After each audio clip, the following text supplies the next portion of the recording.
all real estate is too expensive, right? And there can't possibly be any deals to be found out there if you're a first-time home buyer or a real estate investor, right? Well, Catherine, Morgan, and I are going to show you how we find real estate deals today.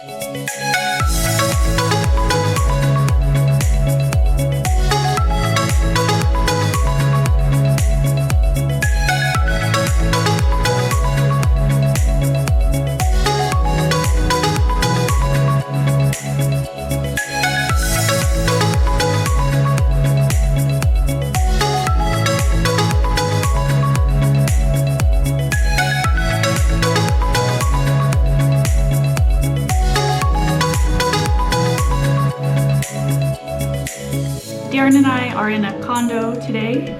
We are previewing it because we've been kind of excited lately about the idea of maybe buying another rental property. We're familiar with these condos. This one showed up on our radar about 2 weeks ago and for some reason hasn't sold. And in fact, they just reduced the price. So we're thinking maybe we can make the numbers work. As Catherine mentioned, for some reason that property hasn't sold. In an extremely hot seller's market, why hasn't that home sold? So I'll share with you the reason why this home hasn't sold and a few other things to look for if you're looking for a good deal in real estate. And what it comes down to is if you're looking for a good deal, you have to look for the bad. So the first thing is bad data. And you might be wondering, well, how can data be bad? Data is data, Darren, right? Kind of.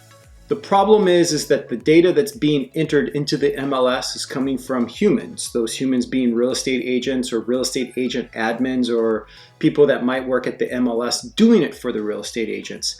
And sometimes that data gets entered incorrectly.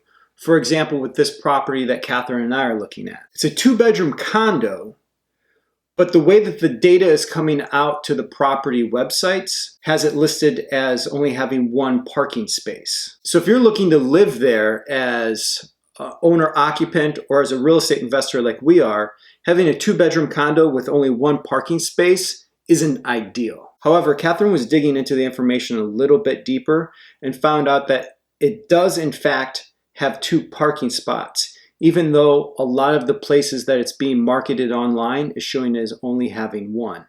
That's an example of bad data. So many buyers are just gonna gloss right over this. They're gonna see it, look at it, go, that looks kind of nice, see that it only has 1 parking spot and go, well, where are we supposed to park our cars at, and move on to the next property. Catherine and I looked at it. It checked off enough of the boxes on our checklist to dig a little bit deeper and found out it checks off even more boxes, and that's why we went to look at it. And here's the thing with bad data, at least in my opinion, it's never intentional, it's never malicious. The listing agent or the admin doesn't intentionally mean to enter the wrong data. It could have just been some wrong information passed. It's kind of like the telephone game. The information starts from here, gets passed to here, gets passed to here, it's supposed to be put on this form, and then supposed to be entered into the MLS. And somewhere along the lines, the data might have got miscommunicated, or someone just might have hit the wrong key. Mistakes happen. But when those bad mistakes happen, there's an opportunity to find the good deals. The second bad is a little bit more, again, I wouldn't say intentional or malicious, but I would go as far as to say it's laziness. It's being lazy and being cheap. And that's having bad photos. There's been so many times when we're working with buyers and we're out looking at properties and they see a good property online based upon the pictures, and then when they get to it in person, they're extremely disappointed because it looks way better online than it actually does in person. And that actually happens in the reverse. The photos look bad online, and then when they get to look at it in person, they're pleasantly surprised. I don't quite understand why listing agents don't spend the couple $100s to hire a professional photographer to get great looking photos, because web appeal is the new curb appeal.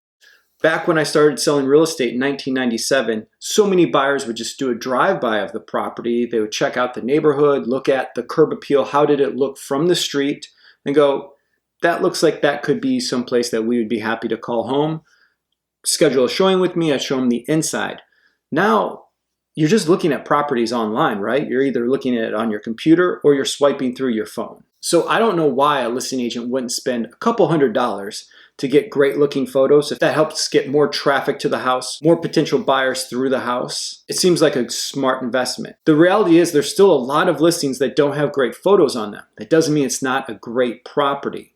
So just because you see bad photos online doesn't mean it's not going to be a good deal. And the third bad thing to look for is bad condition. I know you have a certain idea of what your home should look like if you're spending $300,000, $400,000, $500,000. And on a lot of HGTV shows, like House Hunters, things like that, you're seeing buyers that absolutely need to have granite or quartz is the new thing now, and you have to have hardwood floors and the home has to look impeccable. Here's a short video clip of a real estate agent and YouTuber Graham Stephan talking about why finding a property that needs a little bit of rehab might be the way to go. And this brings me to step number 2, and that is renovate. And this is the best way to add equity to a property, is by spending money, fixing it up, and then you will profit the difference between what you're in it and what the home is worth after you're done renovating it. And from my perspective, this is usually the easiest and best way to increase the value of a property. And most places that need renovation price themselves accordingly, and by doing the work yourself, you're able to often do it much cheaper than if you're able to pay for someone's already completed work.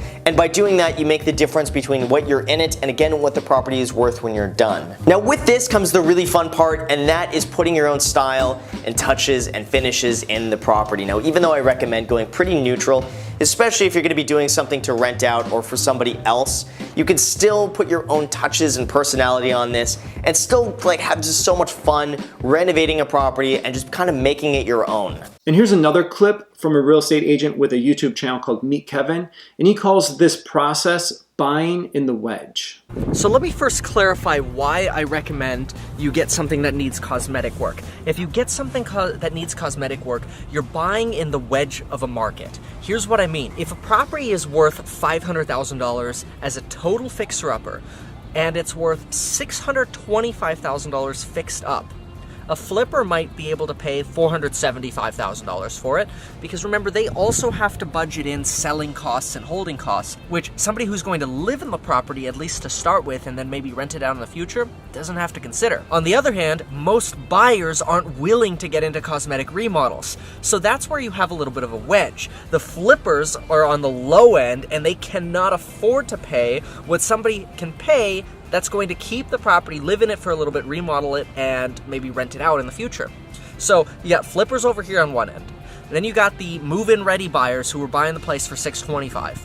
And then you ideally have you. I really like that idea, that phrasing, that terminology of buying in the wedge, of where the contractor is at and what the fair market value most likely is. So there's some good deals to be had inside that wedge of where the condition is not great, but you can find a great deal. We had this happen recently while representing the seller. A wholesaler, a home flipper, was trying to get a deal at a certain price on a property. We knew that the fair market value after it was fixed up would be close to $450,000 to $500,000. The wholesaler and the home flipper were looking to buy the home for $215,000. That would give them a lot of room in order to update the home, get it to a certain standard of what the market was looking for, and make a very healthy profit. But we knew in representing the seller that we could also put it in the market at a much higher price. Of course, not the $450,000 to $500,000, but get the seller a lot more money, put more money into their pocket than what that home flipper was willing to pay. So when we put it into the market, a first-time home buyer was able to get a great deal on it and didn't actually have to update it immediately to move in. It was a livable condition. It just hadn't been updated in a very long time. And now this home buyer had a great deal, and they had a roof over their head. And they were going to be able to update and remodel this home based upon their timeline, on their budget, and to what their preferences were of what they wanted that home to look like. I would certainly say that that home buyer bought in the wedge. So how do you find these good real estate deals that have the bad data, the bad pictures, and the bad condition? Well, you could obviously watch the real estate market every day like a hawk. If you're signed up on our website, PersingerGroup.com, you're going to get an email every single morning with an update of what's new in the market, the new listings, what went pending, what closed, and what price that closed for. The website also updates every 15 minutes, so you could come back and check throughout the day basically to see what listings are coming on the market in real time. The other way that I'd recommend to find these good deals is by using what we call the circle back technique. A lot of websites, ours included, home search apps are going to be talking about how fast they update. Like personalgroup.com updates new listings every 15 minutes. And so there's a lot of push in the industry of like new, most current homes for sale. But the circle back, look back technique is about going back and looking at homes that are still for sale, not the homes that were listed this week, but homes that were listed maybe last week or 3 weeks ago, 4 weeks ago, whatever. And personalgroup.com is allows you to do that pretty easily. That if you hit the save as a favorite, so the little heart icon when you're searching for homes, save that as a favorite, it's going to compile all of your favorites. Now, there's 2 benefits to that. Not only for the circle back, look back, because that might be, there's some hidden gems in there, homes that are sitting on the market for 2 weeks, 3 weeks, a month. Keep this in mind too, that the average days on market in Snohomish County is 28 days. So it might feel like homes are selling really fast, like you're hearing homes are selling in 2 or 3 days, but the average days on market is 28 days. So if you're hearing about a home that's selling in 2 or 3 days and the average days on market is 28, that means that there's some homes sitting on the market for 50, 60, even more days, right? Make sense? Good. So you set it as a favorite.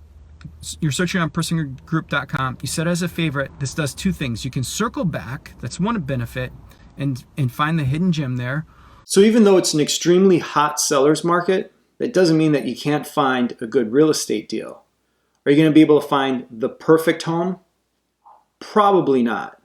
But you can find a good real estate deal if you're looking for the bad.